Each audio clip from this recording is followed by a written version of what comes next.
NDA व परिवर्तित किए गए यूपीए केंद्र की सत्ता में आने के लिए अपने अपने दावे ठोक रहे हैं, जबकि जनता को किए गए इनके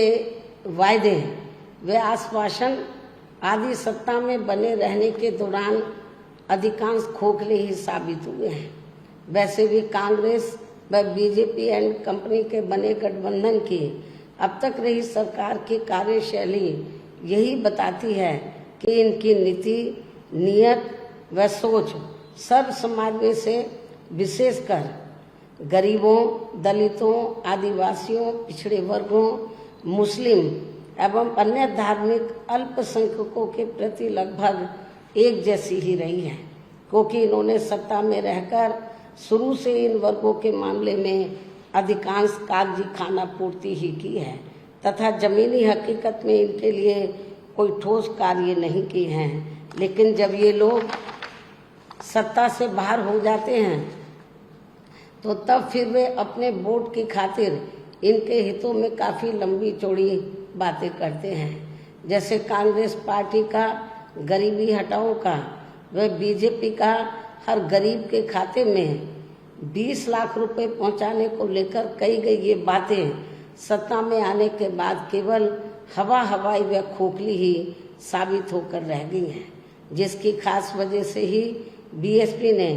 सत्ताधारी गठबंधन व विपक्षी गठबंधन से ज़्यादातर अपनी दूरी ही बना के रखी है। ऐसी स्थिति में अब इन वर्गों के लोगों को, यानी कि कमजोर वर्गों के लोगों को आपसी भाईचारे के आधार पर वे अपना अकेले ही मजबूत गठबंधन बना के या हर मामले में अपनी एकमात्र हितैषी रही पार्टी बीएसपी को ही मजबूती देनी है तथा जिससे फिर यहाँ कोई भी गठबंधन केंद्र व राज्यों की भी सत्ता में पूरी मजबूती के साथ आसीन ना हो सके तथा इसके स्थान पर फिर इनकी मजबूत नहीं बल्कि मजबूर सरकार ही बनेगी। हमारी पार्टी का ये पूरा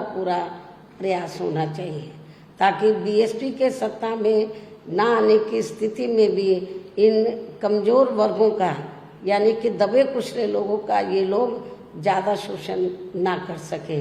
इतना ही नहीं बल्कि ऐसी स्थिति में बीएसपी को भी सत्ता में आसीन होने का मौका मिल सकता है। और जब तक हम लोग अकेले अपने बलबूते पर खड़े नहीं हो पाते हैं, इसलिए इन सब बातों को ध्यान में रखकर अब बीएसपी को लोकसभा चुनाव में व इससे पहले राजस्थान, मध्य प्रदेश, छत्तीसगढ़ व तेलंगाना आदि राज्यों में होने वाले विधानसभा चुनाव में भी अकेले ही चुनाव लड़कर अपनी पार्टी का बेहतर रिजल्ट लाना होगा। लेकिन बीएसपी पंजाब, हरियाणा आदि इन राज्यों में वहाँ की रीजनल पार्टियों के साथ मिलकर जरूर चुनाव लड़ सकती है, बशर्ते अब वर्तमान में उनका एनडीए व परिवर्तित किए गए यूपीए से भी कोई संबंध नहीं होना चाहिए। हिंदुस्तानी इस्लाम मुझे बहुत दुख होता है। खत्म, बाय बाय। कम पढ़े लिखे प्रधानमंत्री